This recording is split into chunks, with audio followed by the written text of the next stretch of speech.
नमस्कार दोस्तों, जागृति क्लासेज के ऑनलाइन प्रोग्राम में एक बार फिर से आपका हार्दिक स्वागत है। आज हम संघीय मंत्रिपरिषद के बारे में चर्चा करेंगे और इससे पहले आप लोग प्रधानमंत्री के बारे में अच्छे तरीके से समझ चुके हैं। कार्यपालिका अपनी चल रही है और किस कार्यपालिका की हम बात कर रहे हैं? संघीय कार्यपालिका की बात कर रहे हैं। तो संघीय कार्यपालिका में आपका राष्ट्रपति, उपराष्ट्रपति और प्रधानमंत्री, ये 3 टॉपिक जो है वो कंप्लीट हो चुके हैं। उसके बाद में जो अगला टॉपिक है वो क्या है? केंद्रीय मंत्रिपरिषद अथवा सेंट्रल काउंसिल ऑफ मिनिस्टर्स। तो सेंट्रल काउंसिल ऑफ मिनिस्टर्स में क्या क्या पढ़ने वाले हैं उसका एक सिनॉप्सिस बोर्ड पर दिया गया है। सबसे पहले देखेंगे इसका प्रावधान क्या होता है कि संविधान के किन अनुच्छेदों में संघीय मंत्रिपरिषद के बारे में उल्लेख किया गया है। दूसरा ये है कि मंत्रिपरिषद की जो संरचना होती है वो किनसे मिलकर के बनी होती है, कि कौन कौन लोग मंत्रिपरिषद में शामिल होते हैं। ठीक है, उसके बाद में इनका कार्यकाल कितना होता है। उसके बाद में देखेंगे कि इनका उत्तरदायित्व क्या है और भारत में कौन कौन से उत्तरदायित्व चलते हैं और इनकी शक्ति और कार्य देखेंगे। उसके बाद में हमारी कार्यपालिका भी समाप्त हो जाएगी। चलिए, तो सबसे पहले हम इसके प्रावधान की बात करते हैं। दोस्तों, जब हम प्रधानमंत्री पढ़ रहे थे तो आपको याद होगा कि प्रधानमंत्री में, या ये कह सकते हैं कि जब राष्ट्रपति पढ़ रहे थे तो राष्ट्रपति को सलाह देने के लिए क्या होगी? एक मंत्रिपरिषद होगी। और ये प्रावधान जो था वो किस आर्टिकल में था? अनुच्छेद 74 में था कि राष्ट्रपति को क्या देने के लिए? सलाह देने के लिए।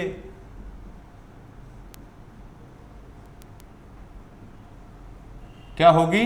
एक मंत्रिपरिषद होगी। और जिसका प्रधान कौन होगा मंत्रिपरिषद का? प्रधानमंत्री होगा। तो ये किस आर्टिकल में लिखा था? 74 में लिखा था। इसके बाद एक और आर्टिकल था अपना अनुच्छेद 75। तो आर्टिकल 75 में 2 सब आर्टिकल दे रखे थे आपके। पहला था आर्टिकल 75 का सब क्लॉज 1 और दूसरा था 75 का सब क्लॉज 2। तो 75 के सब क्लॉज 1 में क्या था कि प्रधानमंत्री की जो नियुक्ति है वो कौन करता है? वो राष्ट्रपति करेगा। ठीक है, तो प्रधानमंत्री की नियुक्ति किसने की? राष्ट्रपति ने की। और इसकी सलाह पर, किस पर? इसकी सलाह पर अन्य मंत्रियों की नियुक्ति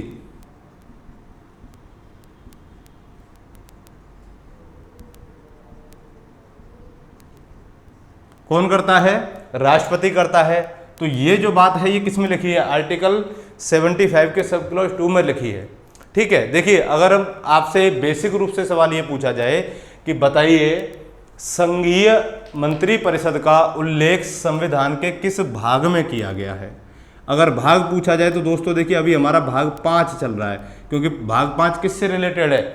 संघीय कार्यपालिका से संबंधित है। और संघीय कार्यपालिका में जितने भी इसकी अंग हैं या इसकी संरचना जिनसे मिलकर के बनी होती है वो कौन कौन हो गए आपके? एक तो प्रेसिडेंट हो गया, एक वाइस प्रेसिडेंट हो गया, एक प्राइम मिनिस्टर हो गया, एक सेंट्रल काउंसिल ऑफ मिनिस्टर्स हो गई और एक अटॉर्नी जनरल ऑफ इंडिया। ठीक है, तो ये पांचों किस में आते हैं? संघीय कार्यपालिका में आते हैं और भाग 5 के अंतर्गत आते हैं, लेकिन सबके आर्टिकल्स अलग अलग हैं। तो यहाँ हम केवल मंत्रिपरिषद की बात कर रहे हैं। तो मंत्रिपरिषद के लिए क्या है? आर्टिकल 74 और 75 में मंत्रिपरिषद का संवैधानिक प्रावधान दे रखा है कि राष्ट्रपति को सहायता और सलाह देने के लिए क्या होगी? एक मंत्रिपरिषद होगी और उसका प्रधान प्रधानमंत्री होगा और प्रधानमंत्री की नियुक्ति राष्ट्रपति करता है, क्योंकि प्रधानमंत्री भी किसका अंग होता है? मंत्रिपरिषद का अंग होता है। तो ये था इसका संवैधानिक प्रावधान। अब यहीं पर एक बात हम और देख लेते हैं कि अधिकतम मंत्री कितने हो सकते हैं, यानी कि मंत्रियों की अधिकतम संख्या कितनी होगी? पहला यही है, प्रावधान के अंतर्गत ही मंत्रियों की अधिकतम संख्या कितनी हो सकती है। तो देखिए दोस्तों, 2003 में एक संविधान संशोधन हुआ था, 91वां संविधान संशोधन 2003 में, यानी कि 91वें कॉन्स्टिट्यूशन अमेंडमेंट के माध्यम से क्या हुआ कि एक प्रावधान संविधान में जोड़ा गया कि मंत्रिपरिषद के सदस्यों की अधिकतम संख्या लोकसभा की सदस्य संख्या के 15% से अधिक नहीं होगी। अर्थात लोकसभा में जितनी भी सीटें हैं, तो लोकसभा के कुल सदस्यों की कितनी होगी? 15% से अधिक नहीं होगी, इससे कम हो सकती है। तो ये क्या है? अब यहां से ये सवाल 2-3 बार पूछा जा चुका है। एक तो ये पूछा जा चुका है कि मंत्रियों की अधिकतम संख्या कितनी हो सकती है, तो 15% हो सकती है। दूसरा ये पूछा जा चुका है कि किस सदन के सदस्यों की, तो लोकसभा के सदस्यों की संख्या के 15% से अधिक नहीं होगी। दूसरा ये पूछेगा कि कौन से कॉन्स्टिट्यूशन अमेंडमेंट के द्वारा संविधान में ये प्रावधान किया गया कि मंत्रिपरिषद के सदस्यों की अधिकतम संख्या 15% से अधिक नहीं होगी। तो आप बेझिझक बोलिए कि 91वें संविधान संशोधन 2003 के माध्यम से मंत्रिपरिषद के अधिकतम सदस्यों की संख्या 15% से अधिक नहीं होगी। अगर आपको ये 15% निकालना है तो लोकसभा के कुल सदस्य और उसमें 15/100 करके उसका आंसर आ जाएगा। ठीक है, चलिए आगे बढ़ते हैं। अब बात आती है किसकी? इसकी संरचना की, कि जो संघीय मंत्रिपरिषद है इसकी संरचना किन किन लोगों से मिलकर के बनी होती है। ठीक है, इसका स्ट्रक्चर क्या है। तो एक बार मैं यहाँ स्ट्रक्चर बना देता हूँ आपको और फिर एक एक करके उसको समझते हैं। देखिए, मंत्रिपरिषद की जो संरचना है वो 3 चीज़ों से मिलकर के बनी होती है। एक तो होते हैं मंत्रिपरिषद में कैबिनेट मंत्री, एक होते हैं आपके राज्य मंत्री और एक होते हैं आपके उपमंत्री।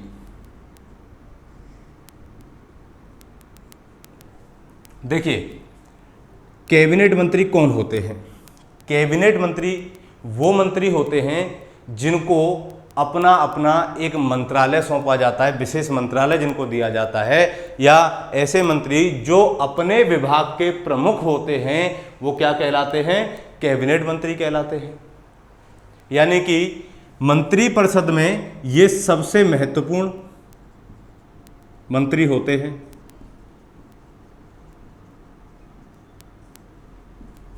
ठीक है, दूसरा क्या आ जाएगा कि ये अपने विभाग के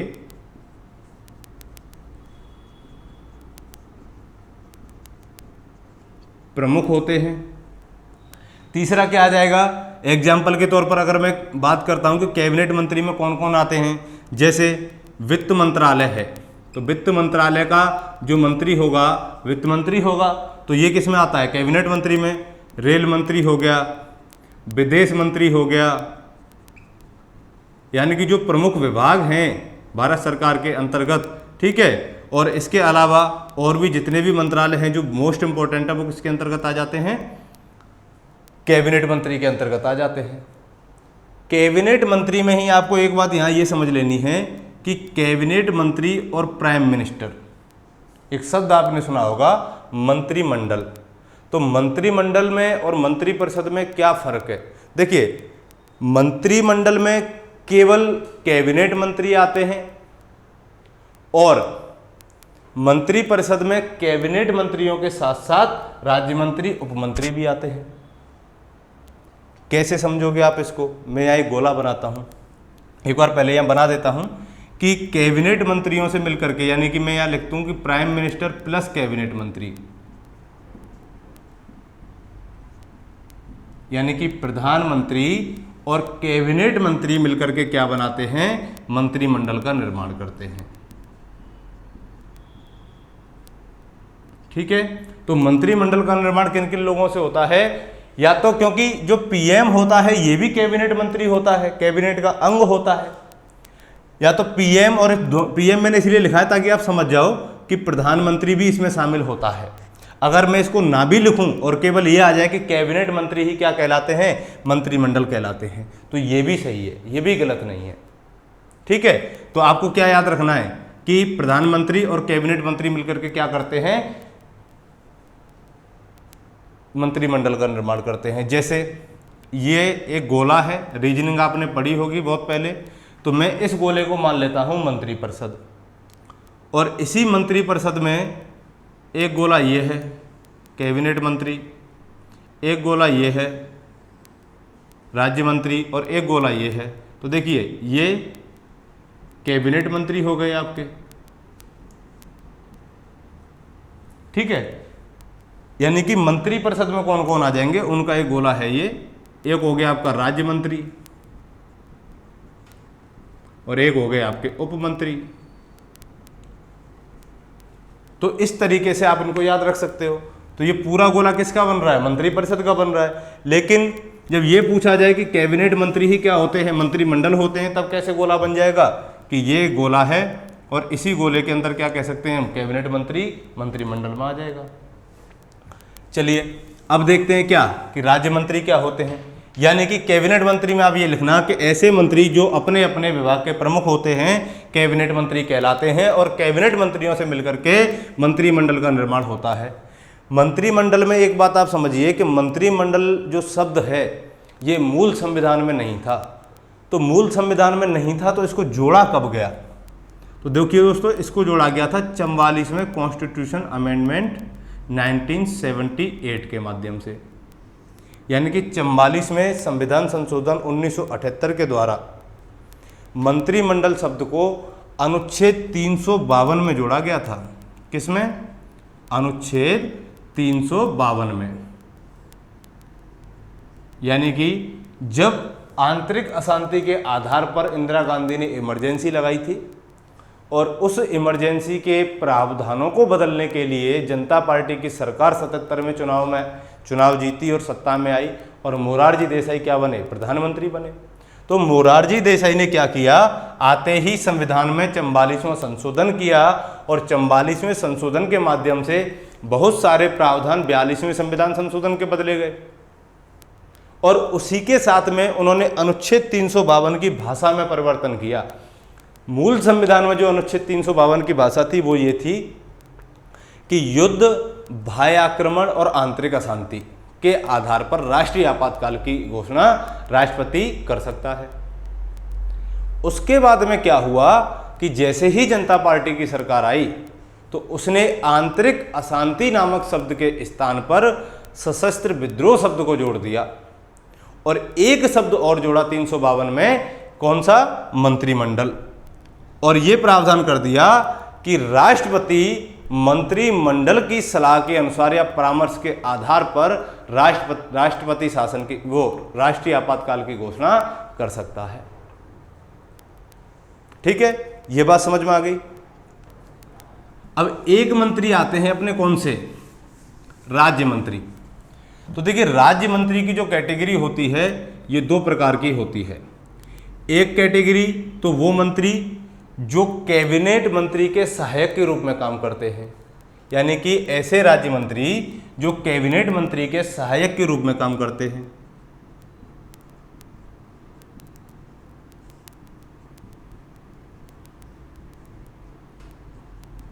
ये कह सकते हैं ऐसे मंत्री जो कैबिनेट मंत्री के सहायक होते हैं।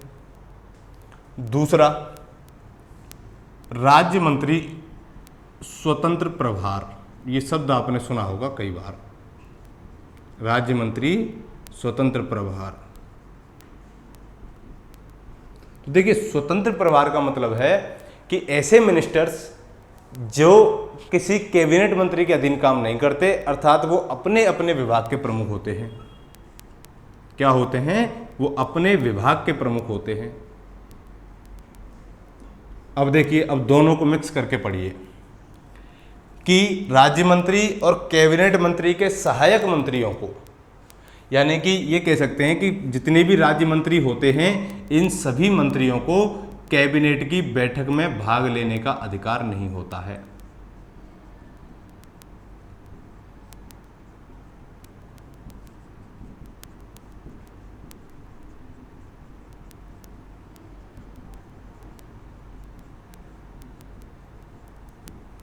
बात समझ में आ रही है यहां तक कि राज्य मंत्रियों को कैबिनेट की बैठक में भाग लेने का अधिकार नहीं होता।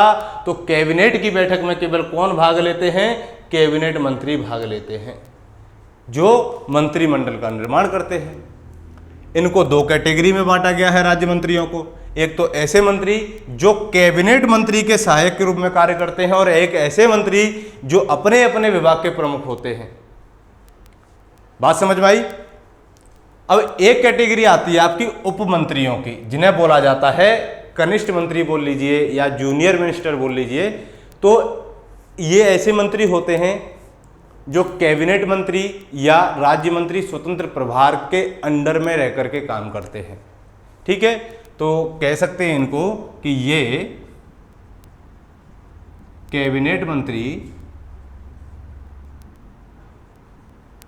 या राज्य मंत्री स्वतंत्र प्रभार। देखिए ये वाले राज्य मंत्री नहीं, ये वाले राज्य मंत्री, इनके अंडर में राज्य मंत्री स्वतंत्र प्रभार के अधीन कार्य करते हैं। वो कौन कहलाते हैं? उपमंत्री कहलाते हैं। तो जब राज्य मंत्रियों को ही कैबिनेट की बैठक में भाग लेने का अधिकार नहीं है, तो क्या ये कैबिनेट की बैठक में भाग ले पाएंगे? नहीं लेंगे। देखिए यूपीएससी में यहां से सबसे ज्यादा सवाल आते हैं।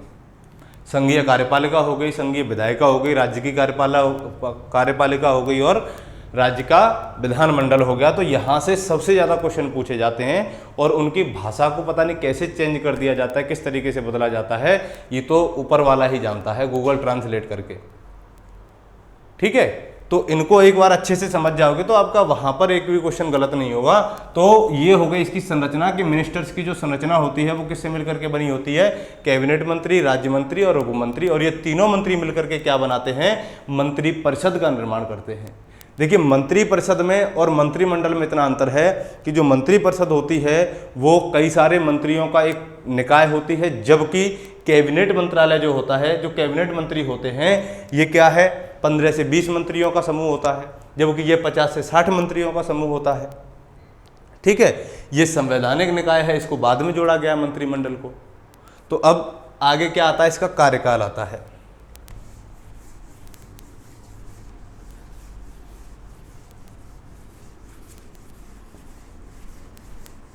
कि मंत्रिपरिषद का कार्यकाल कितना होता है। देखिए एक शब्द हमने पढ़ा था कि जितने भी मंत्री हैं, चाहे वो प्रधानमंत्री हो, चाहे कैबिनेट मंत्री हो, चाहे उपमंत्री हो, चाहे राज्य मंत्री हो, ये जितने भी मंत्री हैं ये सब किसके प्रसाद पर्यंत कार्य करते हैं? राष्ट्रपति के प्रसाद पर्यंत कार्य करते हैं। लेकिन इसका अर्थ ये नहीं है कि राष्ट्रपति जब चाहेगा इनको अपने पद से हटा देगा। अर्थात इनका जो कार्यकाल है सामान्यतः अगर देखा जाए तो वो कितने वर्ष का होता है? 5 वर्ष का होता है। लेकिन राष्ट्रपति क्या कर सकता है? किसी भी मंत्री को त्यागपत्र देने के लिए बोल सकता है। यानी कि अगर प्रधानमंत्री ने ऐसा बोल दिया कि आपको त्यागपत्र देना है, यानी कि प्रधानमंत्री के कहने पर क्या कहेगा प्रधानमंत्री कि त्यागपत्र दीजिए, तब इसका कार्यकाल, इसकी पदावधि समाप्त होने से पहले खत्म हो जाएगा। दूसरा आता है कि अगर ये त्यागपत्र नहीं देता है तब ये प्रधानमंत्री किससे कहेगा? किसको सलाह देगा? राष्ट्रपति को सलाह देगा, और राष्ट्रपति इसकी पदावधि समाप्त होने से पूर्व ही इसको बर्खास्त कर सकता है। 2 कैटेगरी हो गई। तीसरा आता है कि अगर सरकार सदन में अपना बहुमत खो दे, और सदन में जैसे ही सरकार बहुमत खोएगी तो प्रधानमंत्री सहित मंत्रिपरिषद को क्या करना पड़ेगा? त्यागपत्र देना पड़ेगा, या मंत्रिपरिषद बर्खास्त हो जाएगी। कई कैटेगरी हैं। एक आता है कि अगर प्रधानमंत्री स्वयं ही त्यागपत्र दे दे,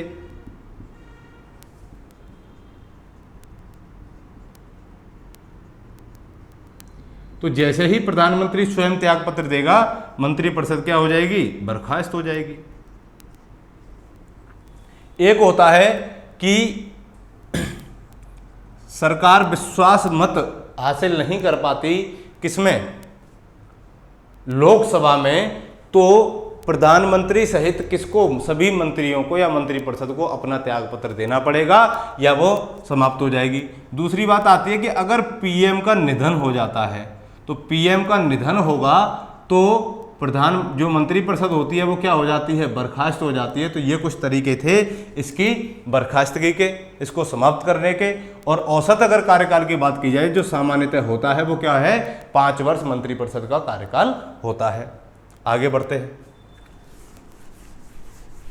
एक एक पॉइंट को ध्यान से समझना, क्योंकि यूपीएससी में, स्टेट सिविल सर्विस में थोड़ा सा गहराई से क्वेश्चन को पूछा जाता है और उसका गहराई लेवल भी ज़्यादा नहीं होता। अगर आप सीरियस स्टडी करके गए हैं, थोड़ी सी अच्छी मेहनत आपने की है, तो आपका सिलेक्शन पक्का है, उसको कोई नहीं रोक सकता।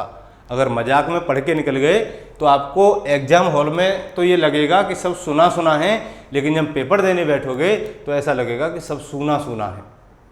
तो ऐसा ना लगे कि सुना सुना तो है लेकिन सब सूना सूना है, तो सूना सूना ना हो इसके लिए एक एक पॉइंट को विस्तार से समझना, अच्छे से समझना। नहीं समझ में आता है तो कमेंट करके पूछ सकते हो। आपके लिए इतनी अपॉर्चुनिटी है कि स्क्रीन पर हमारा व्हाट्सएप नंबर है कोचिंग का, आप वहाँ कॉन्टैक्ट करके पूछ सकते हो, कमेंट बॉक्स में डाल सकते हो, तुरंत उसका जवाब दिया जाता है। आप जो भी कमेंट करते हो उसका तुरंत रिप्लाई दिया जाता है। ठीक है, चलिए अब बात आती है उत्तरदायित्व की, कि जो मंत्रियों का उत्तरदायित्व है ये क्या है। तो देखिए, अगर हम उत्तरदायित्व की बात करते हैं कि एक बार इसको देख लेते हैं कि उत्तरदायित्व जो होता है कितने प्रकार का होता है। एक तो होता है सामूहिक उत्तरदायित्व,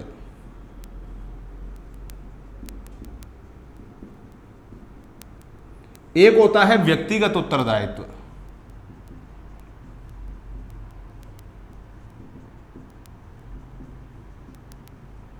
और एक होता है विधिक उत्तरदायित्व।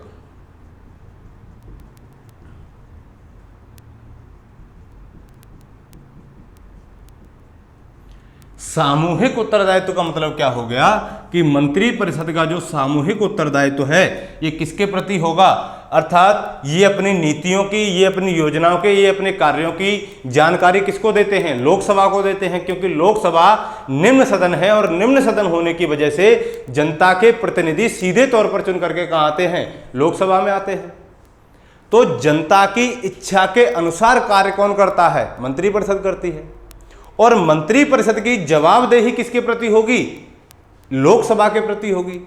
तो अगर ये बात की जाए, ये सवाल पूछा जाए कि मंत्रिपरिषद का जो सामूहिक उत्तरदायित्व होगा वो किसके प्रति होता है, लोकसभा के प्रति होता है। अब देखिए यहां से जो सवाल आए हुए हैं पिछले एग्जाम में वो किस तरीके से आए हैं। एक तो ये आया है कि मंत्रिपरिषद का सामूहिक उत्तरदायित्व होता है, और ऑप्शन आया राष्ट्रपति, संसद,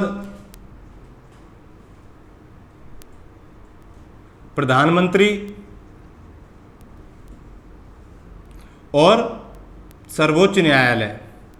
अब बताइए आप, देखिए जो रटंत विद्या वाले होते हैं ना वो यहां मात खा जाते हैं। मात कैसे खाएंगे कि आप तो किताब में क्या पढ़ के जा रहे हो कि जो मंत्रिपरिषद का सामूहिक उत्तरदायित्व होगा वो किसके प्रति है, लोकसभा के प्रति।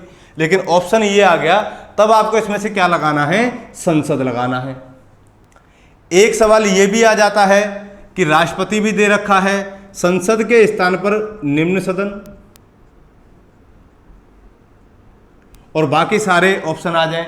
और आप पढ़ के गए लोकसभा जो रट के गए लेकिन समझा नहीं है, और समझा नहीं है तो वो लोकसभा ढूंढेंगे और फिर क्या कहेंगे, नहीं वो तो ऑप्शन में ही नहीं था, आपत्ति लगाएंगे इस सवाल पर। ऐसा नहीं है, क्योंकि लोकसभा को ही क्या कहा जाता है, निम्न सदन कहा जाता है। तब आंसर हमारा क्या सही हो जाएगा, ये सही हो जाएगा। तो इस तरीके से आप इसको अच्छे से समझना। तो यहीं पर मैं लिख देता हूं लोकसभा के प्रति, और इसी को क्या कहा जाता है, निम्न सदन कहा जाता है। संसद भी ऑप्शन में आ जाए और लोकसभा भी ऑप्शन में आ जाए, तब आपको क्या लगाना है। देखिए जब संसद ऑप्शन में आए और लोकसभा आए तब हमें लोकसभा लगाना है, क्योंकि लोकसभा के साथ में अगर संसद आ रही है तो संसद की भूमिका वहाँ कम हो जाएगी, उसका प्रभाव कम हो जाएगा इस आंसर की वजह से। एक होता है दोस्तों व्यक्तिगत उत्तरदायित्व। तो व्यक्तिगत उत्तरदायित्व का मतलब है कि आर्टिकल 75(2) का जो अनुच्छेद दे रखा है अपना, ये क्या कहता है कि जितने भी मंत्री हैं राष्ट्रपति के प्रसाद पर्यंत कार्य करेंगे। तो मंत्रियों का जो व्यक्तिगत उत्तरदायित्व है वो किसके प्रति है, राष्ट्रपति के प्रति होता है।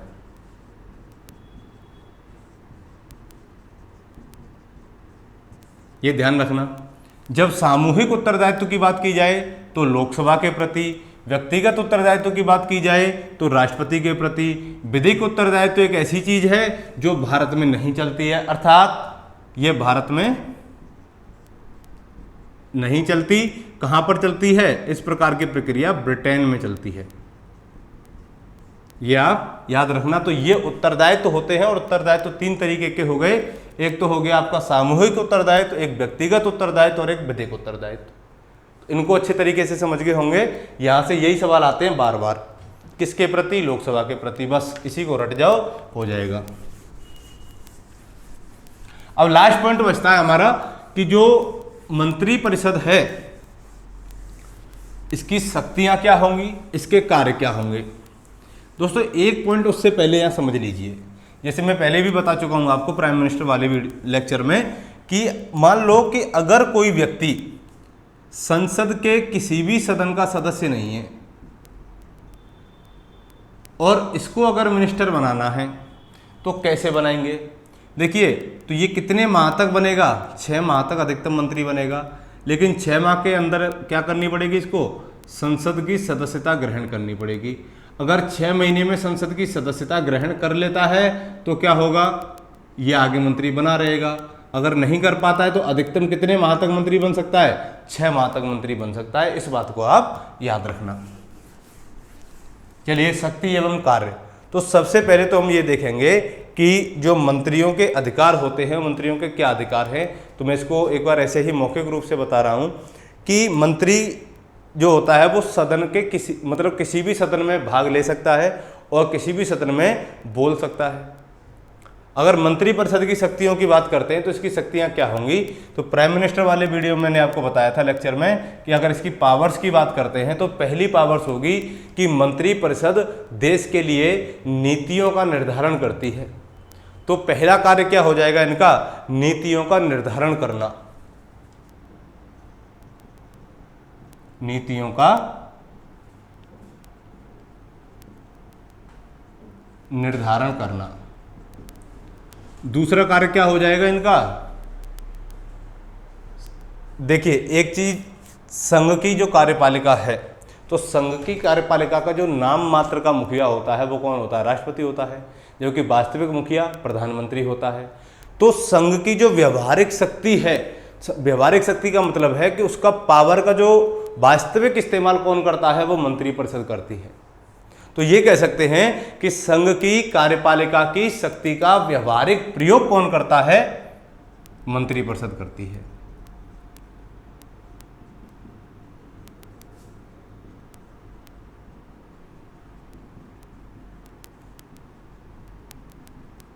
ठीक है। तीसरा पॉइंट यह है कि मंत्री परिषद जो होती है वो पूरी कार्यपालिका पर क्या करती है? नियंत्रण करती है। तो कार्यपालिका पर नियंत्रण करना भी किसकी शक्ति है?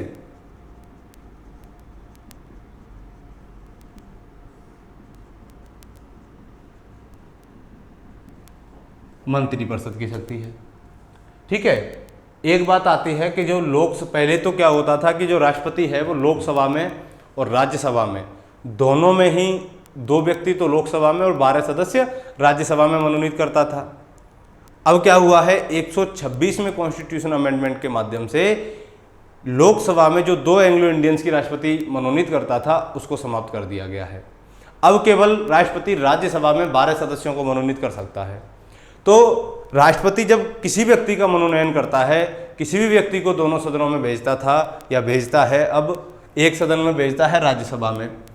तो राज्यसभा में भेजने के लिए राष्ट्रपति क्या करता है? मंत्रिमंडल का परामर्श लेता है कि मंत्रिमंडल के परामर्श से किस व्यक्ति को कहां मनोनीत किया जाए।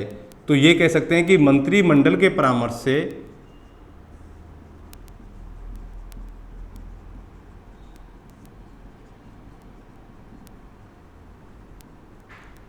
राष्ट्रपति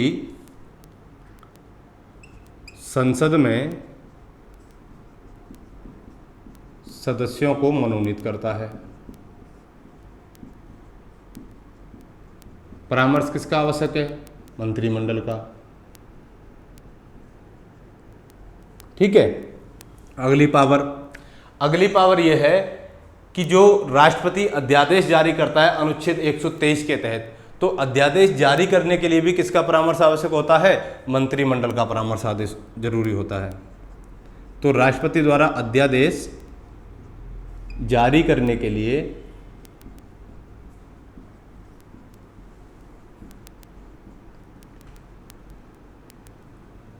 मंत्रिमंडल का परामर्श आवश्यक।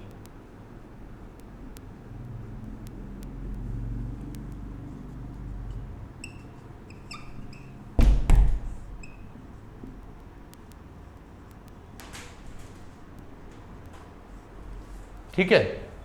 और दूसरा है कि आर्थिक नीतियों का निर्धारण भी कौन करता है?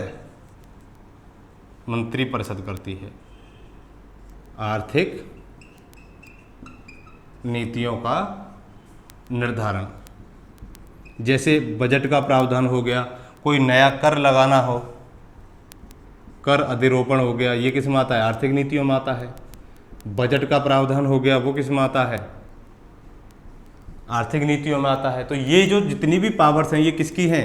मंत्रिपरिषद की पावर्स हैं, मंत्रिपरिषद के कार्य हैं। तो आज का जो टॉपिक था हमारा ये समाप्त हो चुका है। आप इसको अच्छे तरीके से समझ गए होंगे और उम्मीद करता हूं कि आप घर पर होंगे, सेफ होंगे। कोरोना जैसी महामारी में आपको सबसे ज़्यादा सोशल मीडिया का फ़ायदा उठाना है और इसका फ़ायदा आपको एग्ज़ाम में बहुत बेहतरीन तरीके से मिलेगा।